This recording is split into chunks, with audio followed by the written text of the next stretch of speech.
Hey Reddit. I never thought I'd end up here, airing my dirty laundry for everyone to see. But I don't know where else to turn. Me, 38TM. I need to vent, maybe get some advice, or at least just confirm that I'm not going crazy. This is a long story, so please bear with me. It all started about 3 months ago, so cliché it's almost embarrassing. With a receipt. A plain stupid receipt from a restaurant that I found in the pocket of my wife Lena's 36F coat when I was looking for my keys. We've been together for 12 years, married for 10. We have a wonderful daughter, Sonia, ATF, a nice house in the suburbs, stable jobs for both of us. I'm an IT specialist. Lena is a marketing manager. You know, the picture-perfect American dream. Just the Russian version. Arguments. Sure, we had them, like everyone else. Financial difficulties? We went through them. But overall, I always considered our marriage strong, built on trust and mutual understanding. I believed in us. I believed in Lena Ty. She was my rock, my best friend, an amazing mother. At least, that's what I thought until that damned receipt. The receipt was from a rather expensive restaurant downtown, the kind of place we usually only go to for special occasions. The date was the previous Tuesday, lunchtime. The total was substantial, clearly for 2 people, including a bottle of pricey wine. Strange. I distinctly remembered that on that Tuesday, Lena had said she was having lunch with her colleague, Olga, at a cafe near their office. She even complained that the soup was too salty again. I remember feeling sorry for her. My first thought, a mistake. Maybe she grabbed the wrong coat. But it was her favorite beige cashmere coat. She wears it almost every day. Maybe someone planted it there. Nonsense. I put the receipt back in her pocket and tried to push it out of my mind. Lena is the most honest person I know.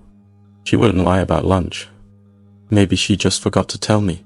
Maybe it was an important work meeting she didn't want to mention beforehand. Yes, that must be it. There had to be a logical explanation. But that little seed of doubt had already been planted. You know how it is? One small detail doesn't fit the picture, and you start noticing others. That same evening, Lena came home from work later than usual. Said there was traffic and a meeting ran late. She looked tired, but somehow distant. Usually, she immediately shares how her day went, tells funny stories from the office, or complains about her boss. But this time, short answers, a smile that didn't reach her eyes, and quickly getting lost in her phone. Is everything okay, honey? I asked, when we were putting Sonia to bed. Yes, of course, Mark. Just really tired. It's been a tough week. She kissed my cheek, but it felt fleeting, perfunctory. Before, I wouldn't have paid it any mind. Everyone has bad days. But after the receipt, this distance felt ominous. I couldn't sleep for a long time that night. I replayed the last few weeks in my head. Had there been other strange things? Yes, there had been. Her phone. It used to lie around anywhere. She often asked me to answer it if she was busy. Now, the phone was always with her or placed face down.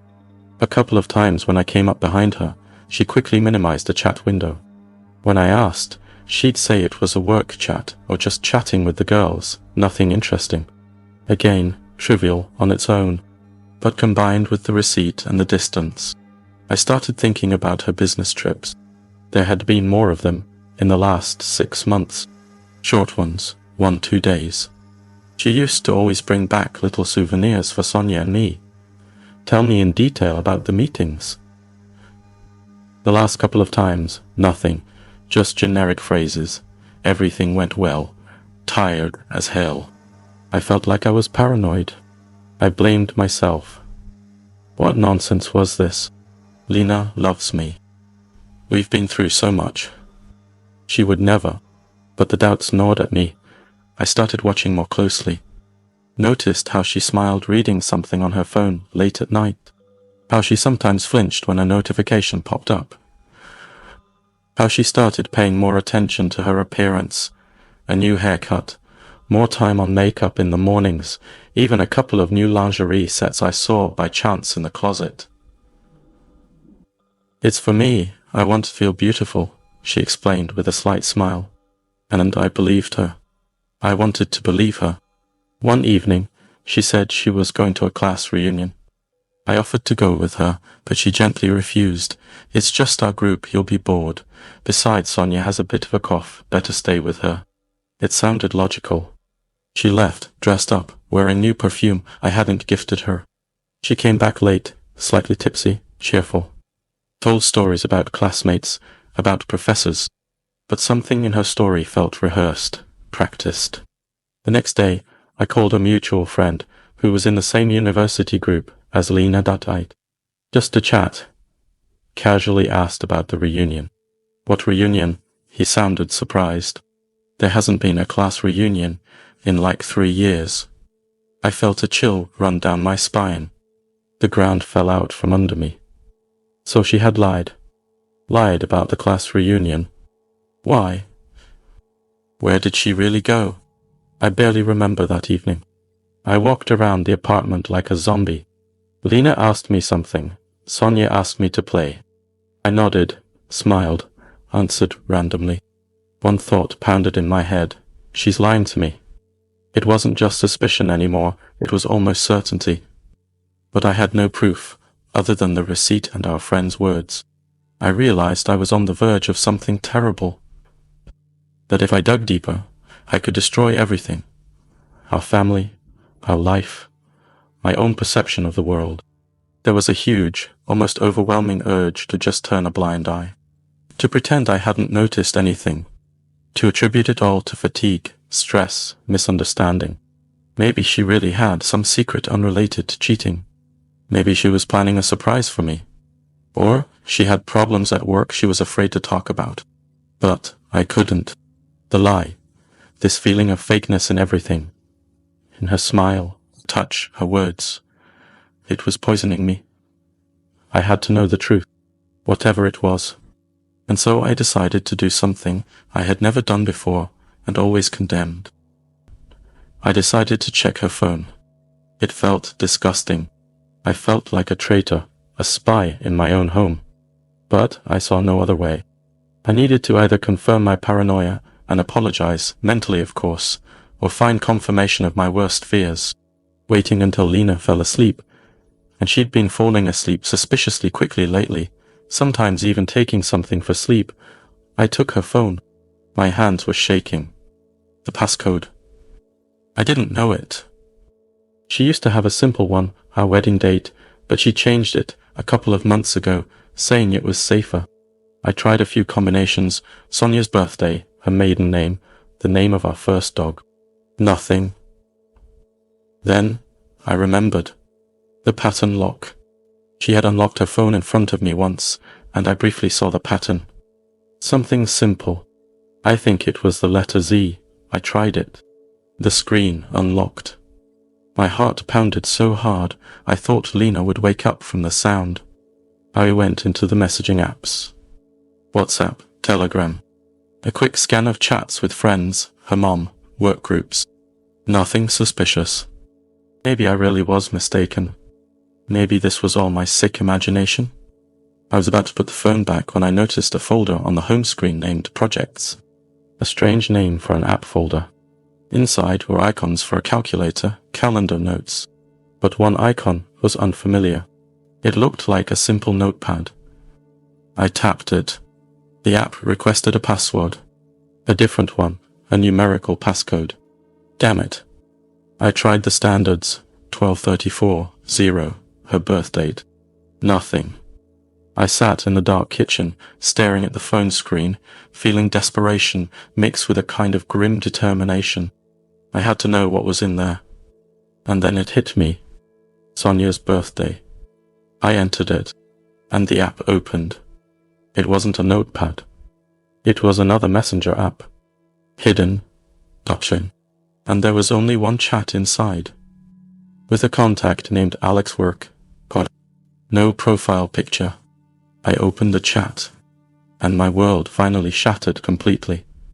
I sat in the kitchen, the cold light from the phone screen illuminating my face.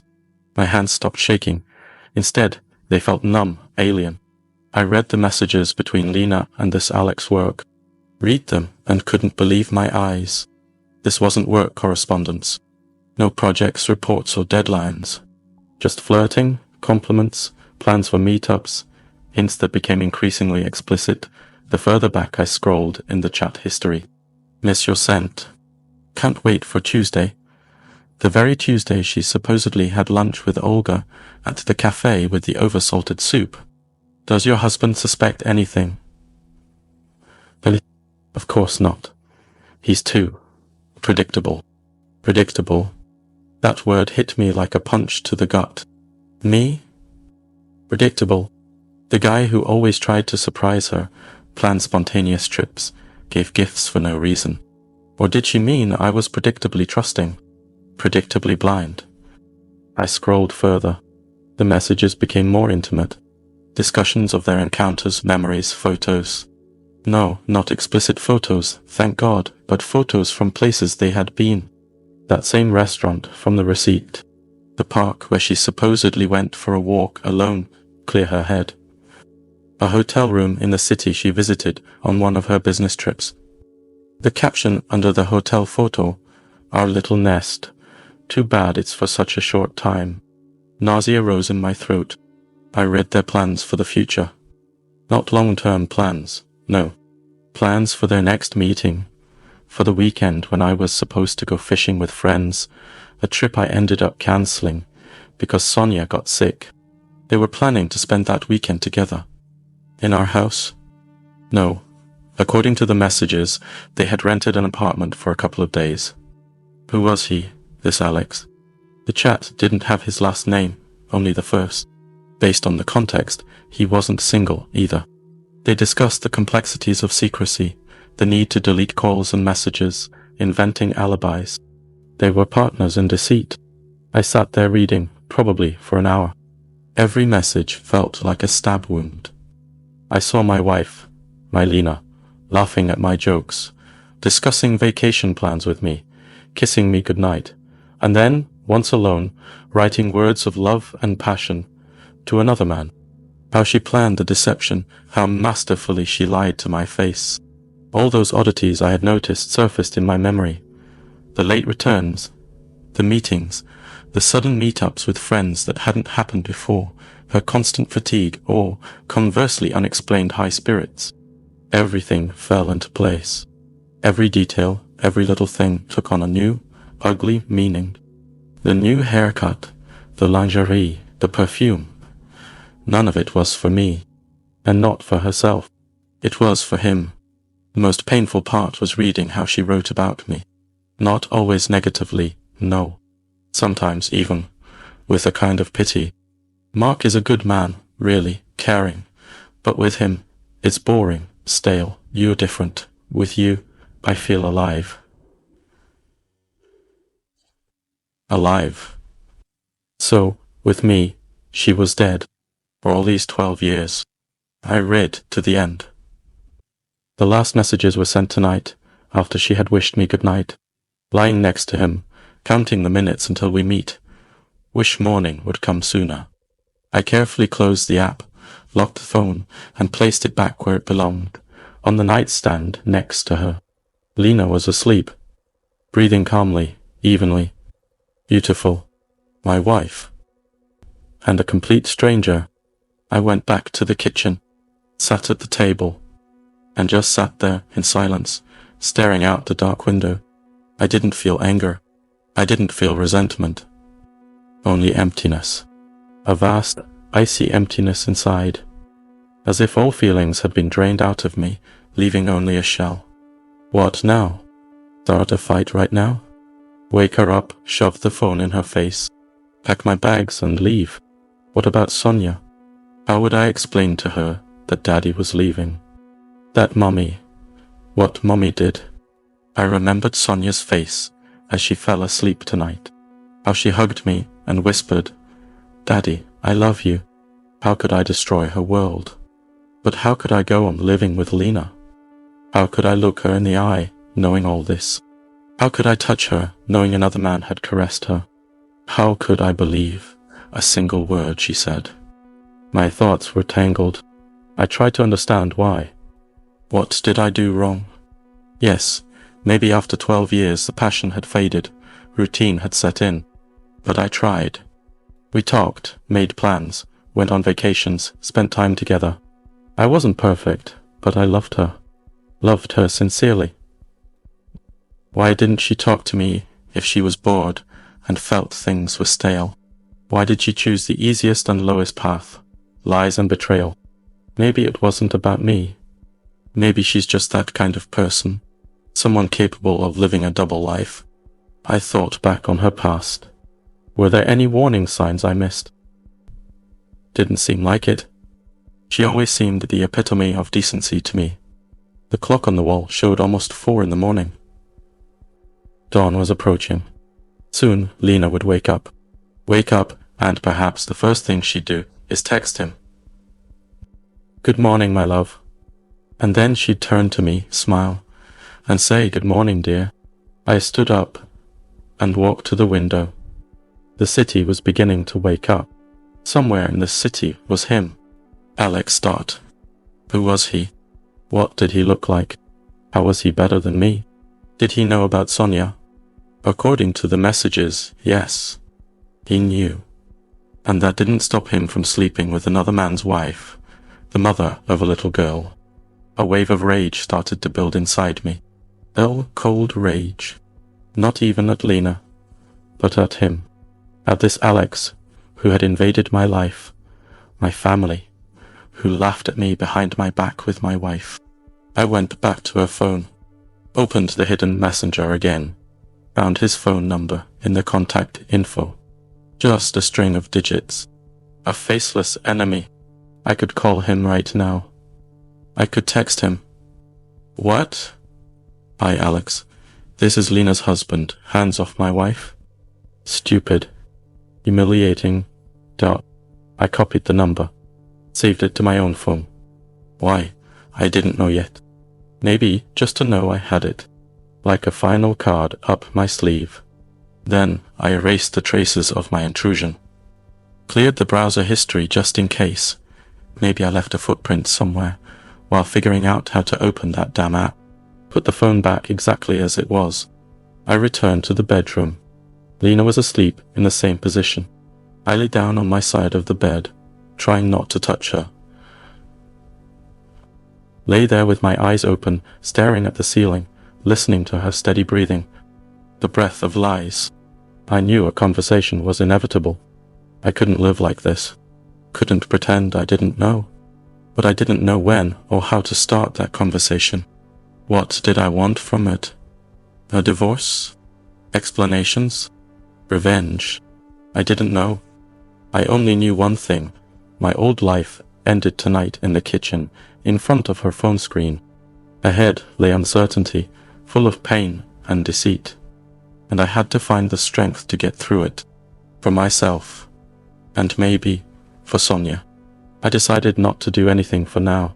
To observe. Gather more information. Understand the scale of the disaster. Find out who Alex really was. And most importantly, decide what I wanted. Give her a chance. Or burn the bridges. There were more questions than answers. And morning was getting closer. The morning of a new, shattered reality. The next few days turned into a personal hell disguised as routine. I went to work, smiled at colleagues, played with Sonia, had dinner with Lena. But it was all like walking through fog. I was an actor playing the role of my former self, while inside everything screamed with pain and rage. I watched Lena with painful attention. I scrutinized her every word, every gesture under a microscope. There she is laughing at Sonia's joke. Is it genuine or an act? There she asks how my day was, out of politeness or genuine interest.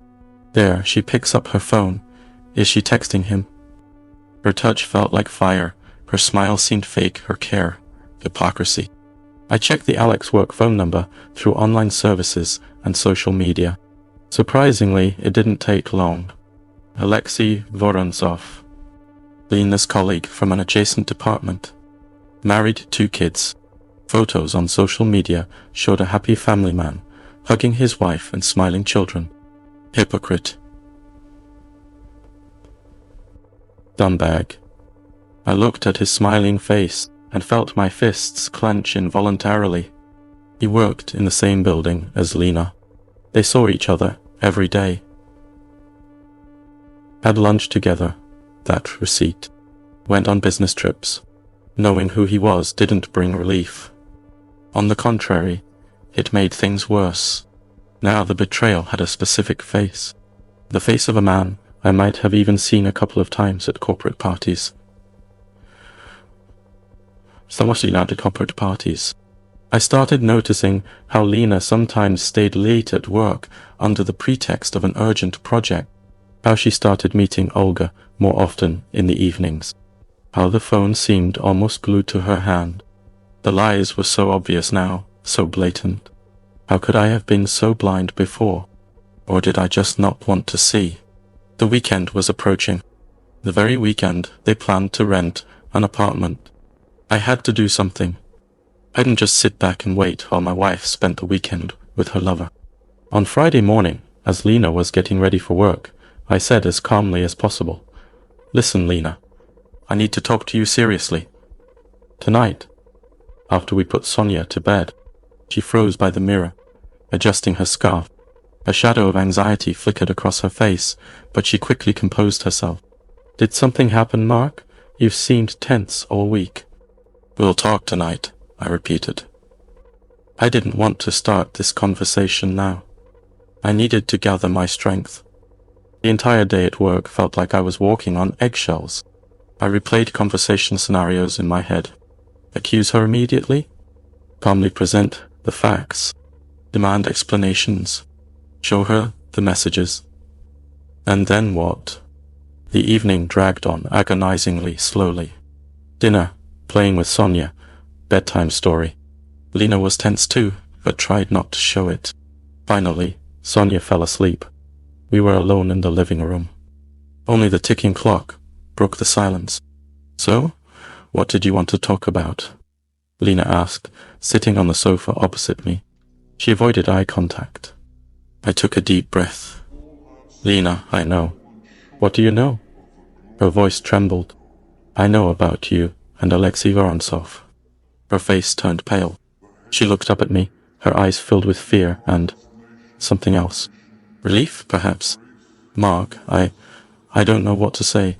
"Start with the truth, Lena. For once." "When did it start?" She was silent, staring at the floor. Then she said quietly, "Almost a year ago." A year. A whole year of lies. A year of a double life. For a year she looked me in the eyes, slept in the same bed with me, raised our daughter, and all this time she had someone else.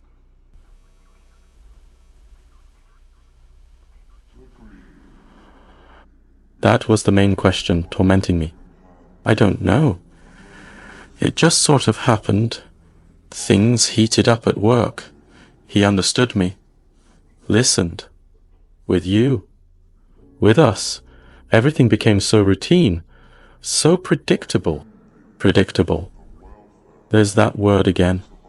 So, instead of talking to me, telling me something wasn't right, that you were bored, you decided to start an affair with a married colleague. It's not just an affair, Mark. She suddenly flared up. I love him. Those words cut deep. Not an affair. Love. So, it was serious. So, for her, I really was in the past. Love? I scoffed, though I felt nothing like laughing. You call this deceit, this filth, love, lying to me, lying to his wife, his children. You don't understand. What we have is real. Real? And what did we have, Lena? Were 12 years not real? Is our daughter not real? She started crying. Quietly, silently. Tears streamed down her cheeks, but I felt no pity for her. At that moment, I only felt cold fury and desolation. What are you going to do? She asked through her tears. Me? I stood up. I don't know what I'm going to do yet, but I know what you're going to do. You're not going anywhere this weekend. You're cancelling all your plans with him. Right now, in front of me. She looked at me with horror. Mark, I can't. You can, Lena. You have to choose. Right now, either our family or him. If you don't text him right now that it's over, you can pack your bags. It was an ultimatum. Harsh, final. I hadn't expected such firmness from myself. But I knew there was no other way. Any uncertainty, any let's wait, I need to think, would just be a continuation of the lies. She sat in silence for a long time, staring at her phone, lying on the coffee table. Then she picked it up with trembling hands, found that hidden chat. I stood beside her and watched as she typed the message. Alexei, I'm sorry. We can't see each other anymore. It's over between us. Don't contact me again. She showed me the screen. I nodded. Send it.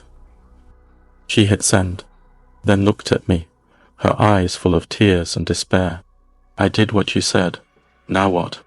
Now?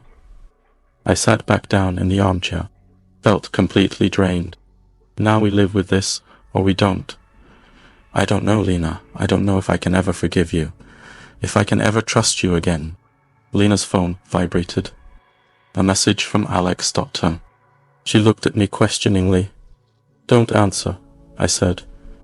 He texted a few more times, then called. Lena declined the call. You'll have to change jobs, Lena, I said quietly. She nodded. I know. We sat in silence for a long time after that. There was nothing left to say. All words seemed empty and meaningless.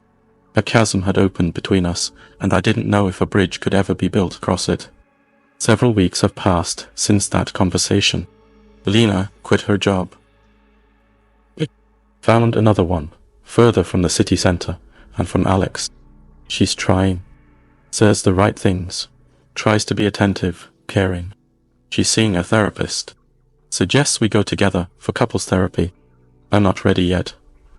I still feel the pain and anger. Trust is shattered. I look at her and see not only my wife and the mother of my child, but also the woman who betrayed me in the cruelest way. Will I ever be able to see her as she was before? I don't know. We live together for Sonia's sake. We try to act normally around her, but the tension hangs heavy in the air constantly. We sleep in the same bed, but there's an ice wall between us. Sometimes I wake up at night and look at her. Who is this woman lying next to me? Can we ever become close again? Or is our marriage already dead, and we're just maintaining the facade of life? I don't know what advice I'm looking for here on Reddit.